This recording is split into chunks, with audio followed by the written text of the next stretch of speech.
You think African American Christmas desserts from the 1960s were just sweet potato pie and peach cobbler? Think again. Black kitchens across the South created some of the most inventive holiday sweets in American history, passed down without cookbooks, measured by hand and heart. Let's dig into 30 that have disappeared. Sweet potato pone was the humble centerpiece of African American holiday tables, carrying both African roots and Southern resourcefulness in every dense slice. Unlike smoother sweet potato pie, pone was made by grating raw sweet potatoes and mixing them with molasses, butter, eggs, and warm spices like cinnamon, nutmeg, and ginger. The batter was poured into a cast iron skillet greased with lard and baked slowly until the edges caramelized and the center set into something between pudding and cake. The texture was chewy and custard-like, with bits of grated potato giving it an earthy sweetness refined sugar could never match. Families served it warm at Christmas dinner, sometimes with cane syrup or cream.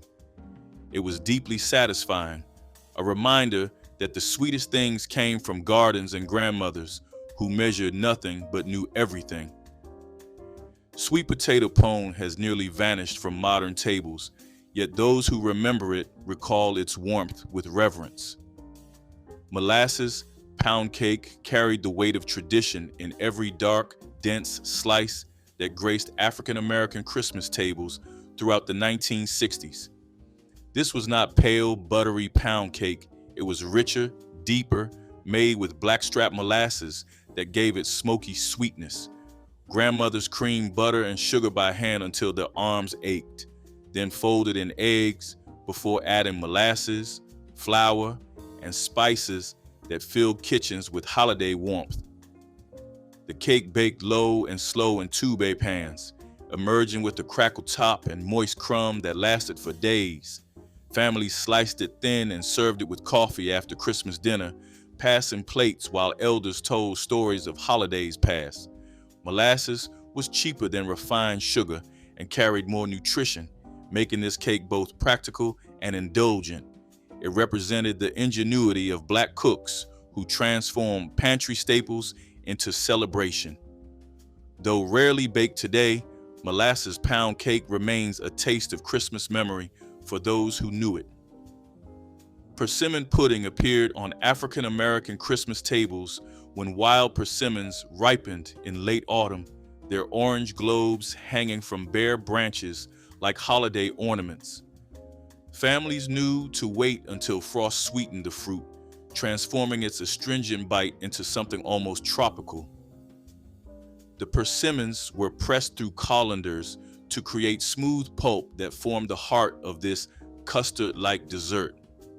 Mixed with eggs, buttermilk, brown sugar, and spices, the batter baked into something between bread pudding and pie, dense, moist, and deeply flavored. Children helped gather fruit, learning which trees produced the sweetest persimmons and how to spot ripeness by touch. The pudding was served warm with hard sauce or cold cream, its flavor impossible to replicate with store-bought ingredients. Persimmon pudding connected families to the land and seasons in ways modern desserts cannot. It has largely disappeared as wild persimmon trees became scarce and foraging traditions faded from memory. Lane cake was the showstopper of African American Christmas celebrations, a towering white layer cake with boozy filling that made adults smile and children curious. The layers were tender white cake, but the magic lived in the filling: butter, sugar, egg yolks, raisins, coconut, pecans, and enough bourbon to make the kitchen smell like celebration. The filling was cooked slowly until thickened, then spread generously between layers while still warm. Fluffy white frosting covered the outside, hiding treasure within until the first slice revealed swirls of golden filling studded with nuts and fruit. Making lane cake was an all-day affair that brought generations together, stirring and tasting and guarding the bourbon bottle from overly helpful hands. It was served at Christmas dinner as the final course, a reward for patience and togetherness. Laying cake requires skill and time that modern cooks rarely invest, leaving it as a fading memory of celebrations past. Boiled custard was Christmas in a glass for African American families throughout the 1960s South, a drinkable dessert that warmed both hands and hearts. Unlike store-bought eggnog, boiled custard was made fresh on the stovetop, requiring constant stirring to prevent curdling. Milk, eggs, sugar, and vanilla were heated together slowly, the cook never leaving the pot, whisking until the mixture thickened enough to coat a spoon. The custard was strained and chilled in glass pitchers until serving time. Adults added bourbon or rum, while children received theirs pure and sweet. It was served in small cups alongside other desserts, though many considered it dessert enough.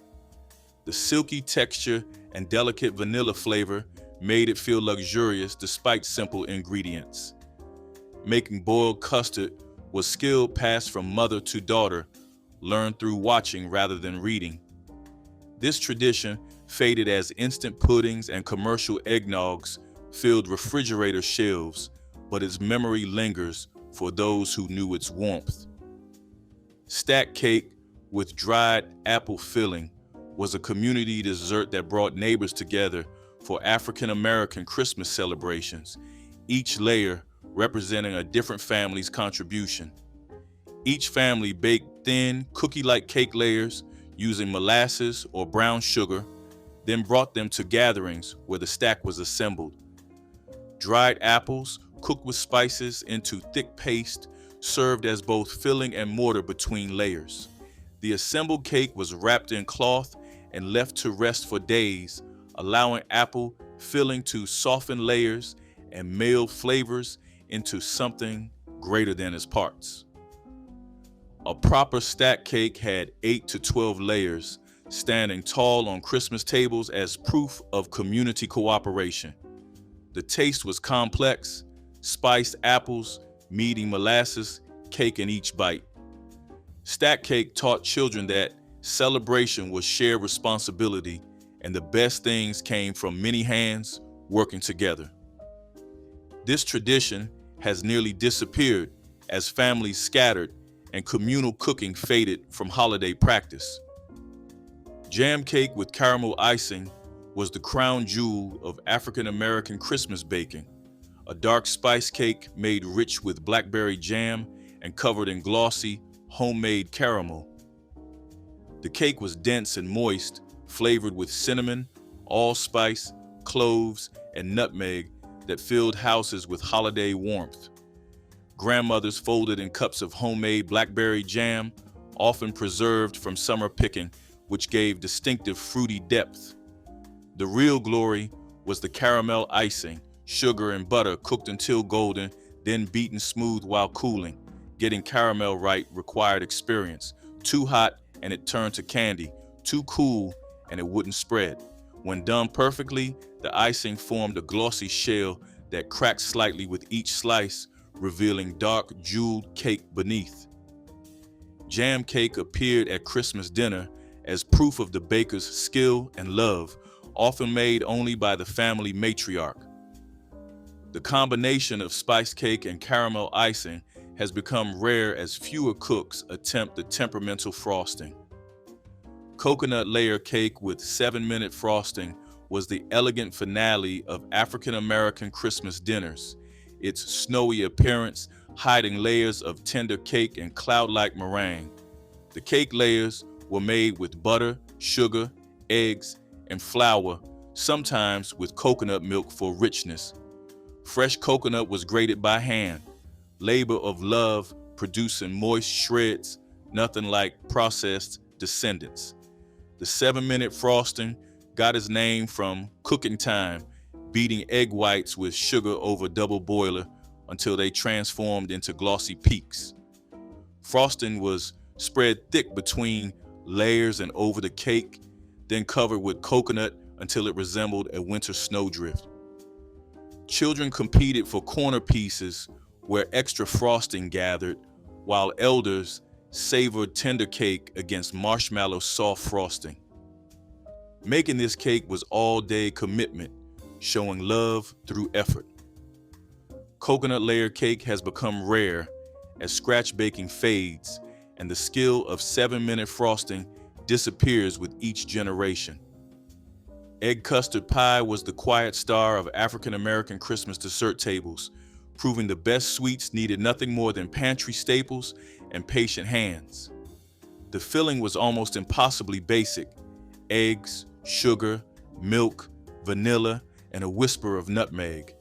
Yet, when baked properly, it transformed into something silky and golden that trembled slightly when touched.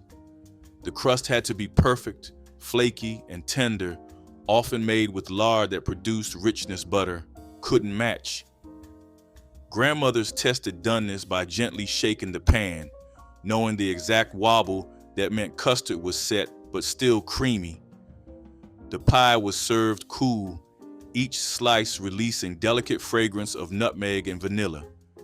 Families made several pies because one was never enough, with children sneaking slivers before dinner. Egg custard pie represented the philosophy that good cooking wasn't about expensive ingredients, but technique passed through generations. This humble dessert has faded as flashier sweets took its place, though its memory remains golden. Bread pudding with whiskey sauce was African American Christmas thrift transformed into luxury, turning stale bread into desserts rivaling fancy bakery creations. Day-old bread, biscuits, cornbread, or white loaves was torn and soaked in custard of eggs, milk, sugar, and vanilla until softened. Raisins plumped in the mixture, and sometimes pecans were added. The pudding baked until the top turned golden and crispy, while inside stayed soft and custardy. The whiskey sauce was where indulgence entered. Butter, sugar, and bourbon cooked together and poured generously over warm servings. Children received theirs with plain cream, while adults enjoyed boozy richness that made dessert feel festive. Bread pudding taught that nothing should be wasted, that yesterday's bread could become celebration with creativity. It was practical and elegant simultaneously, stretching resources while creating luxury. This dessert has become restaurant fare rather than home cooking, its humble origins forgotten in transition from necessity to novelty. Blackberry wine cake was African American Christmas indulgence at its finest, a moist spice cake made with homemade blackberry wine that gave it both color and spirit. The wine came from summer berries fermented in crocks and saved for special occasions, lending deep purple hue and fruity warmth. Grandmothers mixed wine into batter along with cinnamon, nutmeg, and allspice, creating something that smelled like holidays before reaching the oven. The cake baked into dense, moist layers that improved over days as flavors melded. Some families drizzled extra wine over warm cake, letting it soak in and intensify. A simple glaze of powdered sugar and wine covered the top, cracking as it dried. Children were allowed small slices despite the alcohol, which mostly baked away but left unmistakable flavor. Blackberry wine cake represented the connection between summer's harvest and winter's celebration. It has faded as fewer families make their own wine and patience for aging cakes disappeared. Sorghum cookies were Christmas treats that carried the taste of Southern fields and African American ingenuity in every chewy bite. Sorghum syrup, pressed from tall cane stalks and boiled to thick sweetness, replaced expensive refined sugar in these spiced cookies. The dough came together with flour, lard, eggs, and warming spices, ginger, cinnamon, and cloves that balanced sorghum's distinctive mineral sweetness. Grandmothers rolled dough and cut shapes or dropped spoonfuls onto greased pans where they spread into crackled rounds. The cookies emerged from wood-fired ovens with crispy edges and soft caramel-like centers that stuck slightly to teeth. Children helped cut shapes and waited impatiently for cookies to cool. Sorghum cookies were packed into tins and given as gifts, their keeping quality making them perfect for holiday visiting. The syrup was often made locally, connecting families to farmers and land. These cookies have nearly vanished as sorghum became rare in grocery stores and molasses took its place. Sweet potato pudding stood apart from its cousin the pie, offering African American Christmas tables a creamier celebration of this beloved root vegetable. Sweet potatoes were boiled until tender, then mashed smooth and combined with eggs, milk, butter, and brown sugar until silky. Vanilla and warm spices perfumed the batter, while some cooks added coconut or raisins for texture. The pudding baked in deep dishes until it's set with slightly caramelized top, edges pulling away from sides as it finished. Unlike pie, this pudding was served warm in bowls with cream poured over, sauce melting into soft sweetness. Families who grew their own sweet potatoes took special pride, knowing exactly which varieties produced the sweetest, most orange-fleshed results. Sweet potato pudding appeared at Christmas dinner alongside other desserts, often preferred by elders who remembered it from childhood. It has largely disappeared as sweet potato pie claimed the holiday spotlight and fewer cooks attempted its custard-like preparation. Caramel cake was the mountain African American bakers climbed every Christmas, a towering achievement of tender, yellow layers beneath rivers of burnished caramel icing. The cake itself was straightforward: butter, sugar, eggs, flour, and vanilla, but the icing demanded skill that separated great bakers from the rest. Sugar was cooked in heavy skillets until melted and darkened to amber, then butter and cream added in dangerous sizzle, requiring steady hands. The mixture was beaten as it cooled, timing everything so it spread smoothly before hardening. Getting it right meant glory. Getting it wrong meant starting over with more sugar and patience. The finished cake gleamed like polished wood, each slice revealing golden cake against dark, glossy icing. Families knew which aunt or grandmother made the best caramel cake, and her version was expected at every gathering. This cake has become rare as the temperamental icing intimidates modern bakers who lack practiced intuition from years of Christmas tradition. Chess tarts were bite-sized treasures that graced African American Christmas tables, individual portions of beloved chess pie filling baked in flaky pastry shells.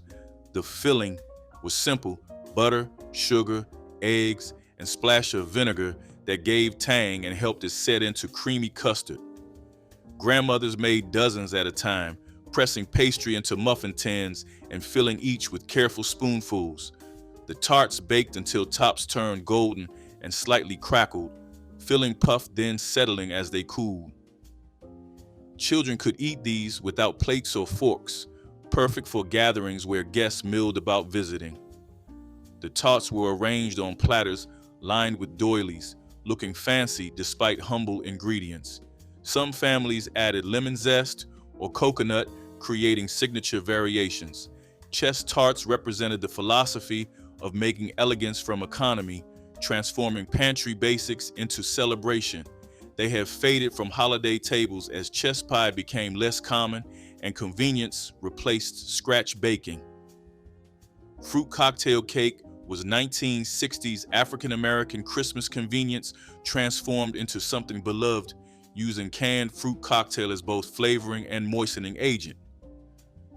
The cake came together quickly: flour, sugar, eggs, an entire can of fruit cocktail with syrup stirred into batter.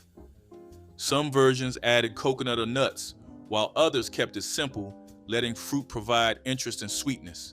The cake baked into something dense and moist, fruit pieces suspended like jewels in golden crumb. A brown sugar and butter topping was often poured over warm cake, creating caramelized edges.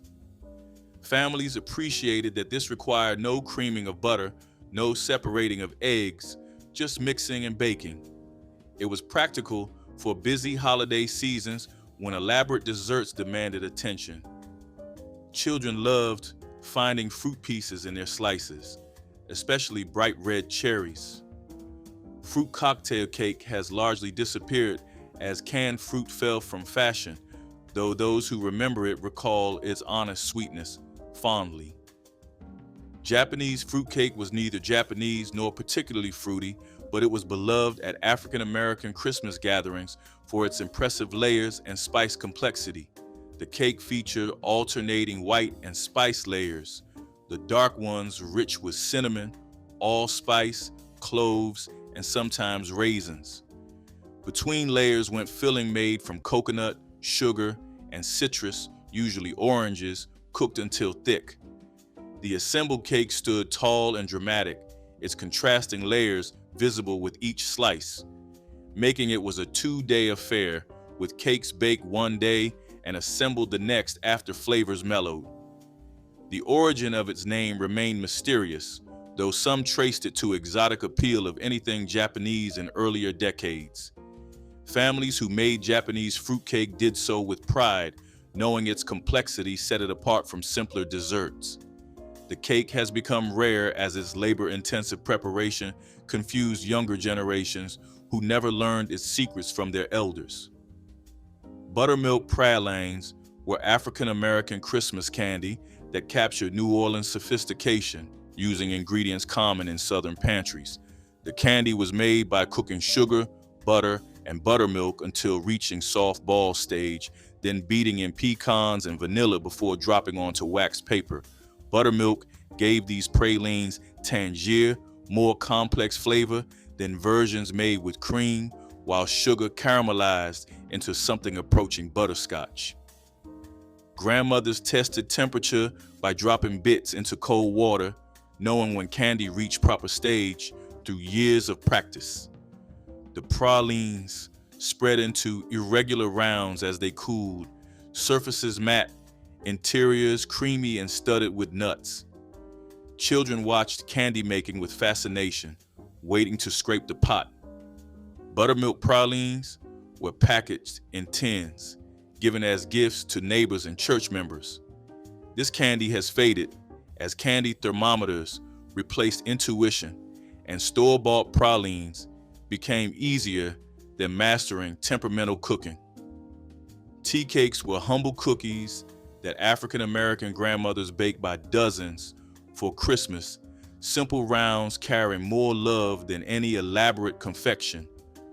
The dough was basic: butter, sugar, eggs, flour, and vanilla or nutmeg, mixed until smooth and rolled on floured boards. Grandmothers cut rounds using drinking glasses or old tin cutters passed through generations, placing them on greased pans where they baked to pale gold. Tea cakes were not crispy like store cookies, but soft and tender, almost cakey, with subtle sweetness pairing perfectly with coffee or cold milk. Children helped roll and cut, earning warm cookies as reward for patience. The cookies were stored in tins between wax paper, staying fresh for days and improving as flavors mellowed. Tea cakes appeared at every holiday gathering, their simplicity a counterpoint to fancier desserts. They represented belief that love showed through effort, not expense. Tea cakes have largely disappeared, replaced by cookies with more sugar and showier presentations. Peanut brittle was African American Christmas candy made in farmhouse kitchens where peanuts grew in gardens and sugar was saved for special occasions. The candy required confidence and speed. Sugar, corn syrup, and water cooked to hard crack stage, then peanuts and butter stirred in quickly before pouring onto greased slabs. Baking soda, added at the last moment, made brittle light and full of tiny bubbles, snapping cleanly when broken into shards. Grandmothers worked fast, knowing candy hardened within minutes and demanded immediate spreading. The finished brittle shattered between teeth, releasing roasted peanut flavor with every bite. Children gathered to watch the dangerous, exciting process, learning patience as they waited for candy to cool. Peanut brittle was stored in tins and given as gifts, shards wrapped in waxed paper for neighbors. Making it was test of nerve and timing that separated experienced candy makers from beginners. This tradition has faded as store-bought versions replaced homemade. Divinity candy was African American Christmas magic, white clouds of sweetness that seemed impossible until grandmothers revealed their secrets. The candy required precise timing, cooking sugar syrup to exact temperature while beating egg whites to stiff peaks. Hot syrup was poured slowly into whites while beating continued, mixture transforming into glossy, marshmallow-like confection. Pecans were folded in, then spoonfuls dropped onto wax paper to set into soft, melt-in-your-mouth mounds. Humidity was Divinity's enemy. Rainy days meant failed batches, so grandmothers watched weather before attempting this treat. Children gathered to watch transformation, learning that patience created something magical. Divinity was packed into tins, given as gifts, showing both skill and affection. The candy represented mastery passed through generations, each cook learning when syrup and whites combined perfectly. Divinity has faded as fewer cooks risk its temperamental nature, preferring store-bought sweets. Rum balls were African American Christmas elegance without baking, bourbon-soaked confections that adults savored while children watched curiously. The recipe required no oven, crushed vanilla wafers mixed with cocoa, powdered sugar, corn syrup, and generous bourbon until mixture held together. Hands shaped sticky dough into small balls, then rolled them in powdered sugar until coated. The balls aged in tins for days, flavors mellowing until reaching boozy perfection. Grandmothers made large batches, knowing they'd disappear quickly once opened. The texture was dense and fudgy, the flavor unmistakably adult, sweet with warmth from within. Children were told these were grown-up candy and promised their own when older. Rum balls appeared at card parties where adults needed something sweet. They required no special equipment, just patience and heavy hand with spirits. This no-bake tradition has faded as quick desserts replaced the aging process that made rum balls special. Mincemeat pie carried British origins into African American Christmas traditions, transformed by generations of Black cooks who made it their own. Traditional mincemeat combined chopped apples, raisins, currants, candied citrus, sweet and spices with brandy, aged in crocks for weeks. By the 1960s, most families used jarred mincemeat, but pies remained special, dense with fruit and spice, aromatic with brandy. The filling was spooned into flaky crusts, often topped with lattice, showing off the dark, jeweled interior.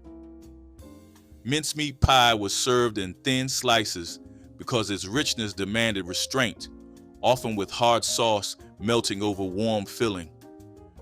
Elders who remembered homemade mincemeat spoke with reverence, describing chopping and stirring that filled kitchens with anticipation. The pie represented old world traditions adapted through generations of African American cooking. Mincemeat pie has nearly vanished as modern tastes find its dense richness unfamiliar and jarred versions disappeared from shelves. Pecan pie was African American Christmas luxury baked in flaky crusts, showcasing the South's most treasured nut in pools of caramelized filling. The filling was simple: corn syrup, sugar, eggs, butter, and vanilla poured over whole pecans, arranged in circles. As the pie baked, filling set into something between custard and candy, while pecans rose to float on top, becoming golden and candied. The texture was extraordinary. Crisp pecans against smooth, sweet filling, all encased in tender crusts. Families with pecan trees took special pride knowing pies came from nuts gathered by hand. Pecan pie was served in modest slices because its sweetness was intense, often with unsweetened whipped cream to balance sugar. Making the crust right was crucial. Too thick and it overwhelmed, too thin and it couldn't support heavy filling. Pecan pie remains on holiday tables but rarely made from scratch anymore, replaced by bakery versions lacking grandmother's careful arrangement. Ambrosia was African American Christmas freshness in a bowl, layers of citrus and coconut, providing bright contrast to heavy holiday desserts. Navel oranges were peeled and sectioned by hand, each membrane carefully removed to leave only tender fruit. Fresh coconut was cracked and grated, labor taking hours, but producing results no packaged coconut matched. Oranges and coconut were layered with sugar, sometimes with pineapple chunks or maraschino cherries for color. Some families added marshmallows or sour cream, while purists insisted on nothing but fruit, coconut, and powdered sugar. Ambrosia was served cold, refreshing flavors, cleansing palates after rich meats and casseroles. Children loved picking out coconut shreds and orange sections, eating with fingers when adults weren't watching. Making ambrosia was often assigned to younger cooks as practice, teaching knife skills and patience. True ambrosia has faded as canned mandarin oranges and bagged coconut replaced fresh versions that made it special. Syllabub was African American Christmas elegance in a glass, a frothy dessert drink tracing origins to colonial kitchens and surviving in Black households through the 1960s. Heavy cream was whipped with sugar, wine, and lemon juice until light and airy, holding soft peaks that trembled when glasses moved. The mixture was spooned into crystal glasses, served immediately before separating. Syllabub was often served alongside boiled custard, offering guests choice between holiday drinks. The flavor was delicate, sweet cream, brightened by citrus and warmed by wine, making Syllabub required fresh cream and gentle handling. Overbeating turned it to butter. Families served it at Christmas Eve gatherings, its elegance setting festive mood. Syllabub represented refined African American holiday traditions, proving Black cooks mastered every level of sophistication. This dessert has almost disappeared, unknown to generations who never tasted its delicate froth. Lemon chess pie brought bright citrus sunshine to African American Christmas tables, cutting through holiday richness with its tangy sweetness. The filling combined butter, sugar, eggs, and fresh lemon juice with cornmeal that gave it distinctive texture. As the pie baked, the top formed a thin, crackled crust, while the interior stayed creamy and smooth. The lemon flavor was assertive but balanced, with cornmeal adding subtle graininess that set it apart from lemon meringue. Chess pie had deep Southern roots that African American cooks claimed and perfected, adding lemon when other citrus was scarce. The pie was served at room temperature, its bright yellow filling visible against flaky crust. Families made both plain chess and lemon versions, offering guests variety at dessert tables. This pie required careful attention to filling consistency. Lemon chess pie has become rare as chess pies faded from popularity. Sweet potato biscuits with cane syrup were African American Christmas breakfasts transformed into dessert. Tender biscuits made golden with mashed sweet potato. The biscuits were mixed by hand, sweet potato mashed smooth and folded into flour, butter, and buttermilk until dough came together. Cut thick and baked until risen and golden, they emerged fragrant with natural sweetness. Cane syrup was poured over warm biscuits, pooling in crevices and soaking into tender crumb. The combination was both breakfast and dessert, served Christmas morning or after evening meals when something sweet but light was wanted. Families who made their own cane syrup treasured it, knowing each batch carried subtle differences. Children loved these biscuits, the sweetness satisfying without overwhelming. Sweet potato biscuits represented resourcefulness, stretching breakfast staples into celebration.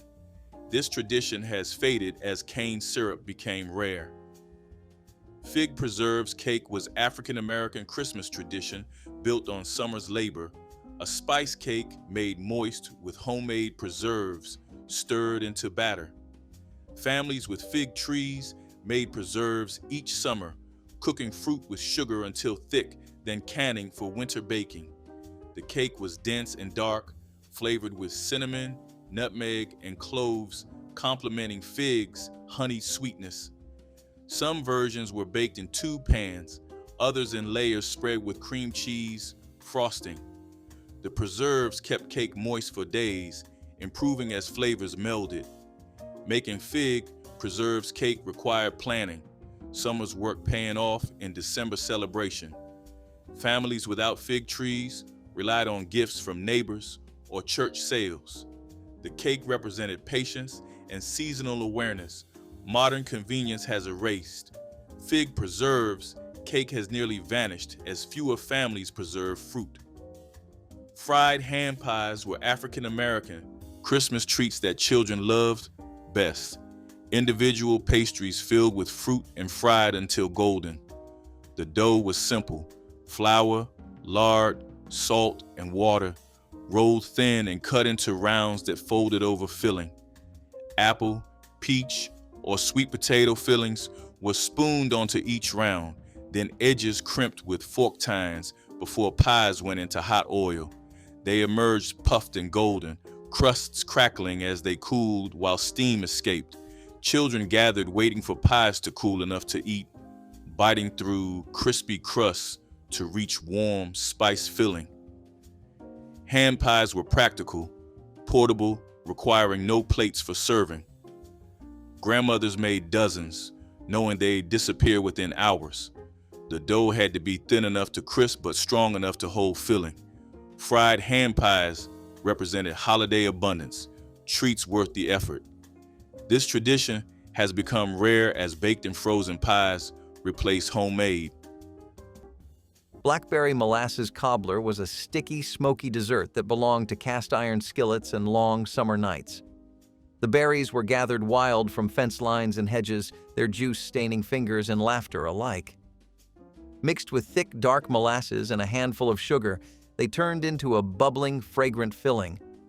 The crust was poured over top, sometimes biscuit dough, sometimes batter, and baked until the edges burned just enough to taste like smoke. It was messy and imperfect, but that was part of its beauty. The syrup thickened into a glossy black glaze that clung to every bite, sweet with a whisper of bitterness. People spooned it hot into bowls, sometimes with milk or cream, but it never needed help. Blackberry molasses cobbler tasted like work and reward, like something earned under the sun. It was the dessert that reminded families that sweetness could survive the hardest days, that joy could bubble up even from thorns. Smoked oysters on crackers with hot sauce were adventurous bites that curious children tried. The smoky, briny oysters creating complex flavors that divided people into lovers and haters with no middle ground. Fathers would open tins of smoked oysters packed in oil, arranging them on serving platters surrounded by crackers and providing small bottles of hot sauce for those who wanted extra heat. The oysters had a strong, distinctive flavor, smoky from the curing process and intensely oceanic. Each oyster was placed on a cracker, sometimes with a tiny drop of hot sauce, creating bite-sized portions that delivered maximum flavor. In 1970s, Black household smoked oysters represented coastal sophistication and culinary bravery, appetizers that showed guests the host was willing to serve bold, distinctive foods. Children who tried smoked oysters either loved them immediately or swore them off forever, the strong flavor creating lasting memories. Cranberry orange gelatin mold was the festive centerpiece that sparkled under holiday lights, sitting proudly in its familiar metal mold on Christmas tables throughout the 1960s. Mothers mixed cranberry sauce, orange zest, sugar, and gelatin, pouring the mixture into molds shaped like rings, wreaths, or holiday designs.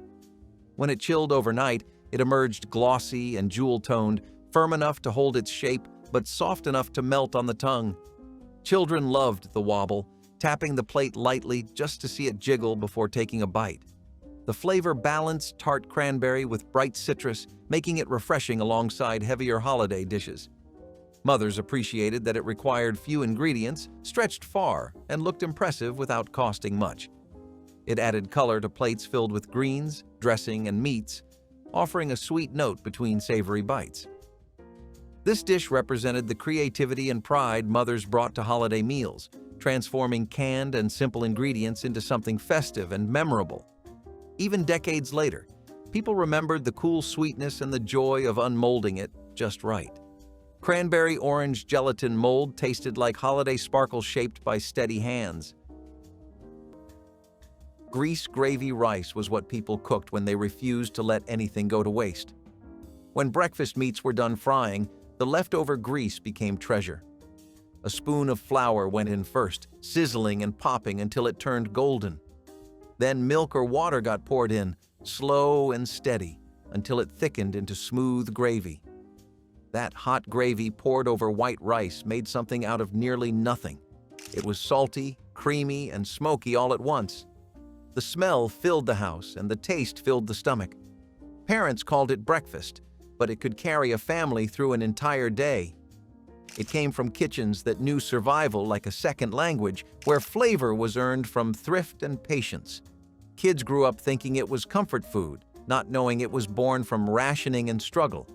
Grease gravy rice was more than a recipe. It was a declaration that no meal was too small to matter. Every bite was a promise that the family would eat, even when times were lean. It was humble food that carried pride on a spoon. Cheese wafers made with sharp cheddar and butter created crispy, salty crackers that children munched by the handful, their homemade quality far superior to anything store-bought could offer. Grandmothers would cream softened butter with finely shredded sharp cheddar cheese, then gradually add flour, salt, and cayenne pepper until the mixture formed a stiff dough. The dough was rolled into logs, wrapped in wax paper, and chilled until firm, then sliced into thin rounds and baked until golden brown and crispy. As they baked, the cheese melted into the butter and flour, creating crackers that were rich, savory, and addictively crunchy, with just a hint of heat from the cayenne. In 1970s, Black households, cheese wafers represented Southern tradition and hospitality, recipes that had been passed down through generations. Children loved cheese wafers because they tasted like cheesy potato chips but felt more sophisticated since they were homemade. Peach cobbler with thick crust was the bubbling holiday dessert that made every child hover near the oven with wide eyes and impatient feet, drawn in by the sweet smell before they even saw the dish. Mothers poured sweet peaches, fresh canned or frozen, into baking dishes and covered them with a thick buttery crust that baked into golden, flaky perfection. As it cooked, the syrup bubbled up around the edges, sending a warm, fruity smell through the whole house that felt like Christmas arriving early. When the cobbler came out, children begged for a scoop while it was still steaming, hoping for the corner piece where the crust was crispest. Families gathered around with bowls that warmed their hands, savoring each sweet bite. Peach cobbler tasted like sweetness, comfort, and Christmas joy wrapped in pastry, a dessert that defined holiday evenings. Asparagus wrapped in ham created elegant finger food that introduced children to vegetables they might not try otherwise, the salty ham making the asparagus taste less intimidating. Mothers would blanch fresh asparagus spears briefly in boiling water until they turned bright green and became slightly tender, then plunge them into ice water. Each asparagus spear was then wrapped with a thin slice of deli ham, sometimes spread with cream cheese or mustard first for extra flavor. The wrapped spears were arranged on serving platters, sometimes secured with toothpicks if the ham wouldn't stay wrapped. In Black households during the 1970s, asparagus wrapped in ham represented sophistication borrowed from magazine recipes, appetizers that looked impressive enough for special occasions. Children loved them because the ham provided familiar salty flavor, while the asparagus added crunch and color, making vegetables feel like treats rather than obligations. Which forgotten Christmas dessert from the 1960s would you bring back to your holiday table? Drop your sweetest memories in the comments, hit that like button, and subscribe so we can keep serving up forgotten soul food treasures together.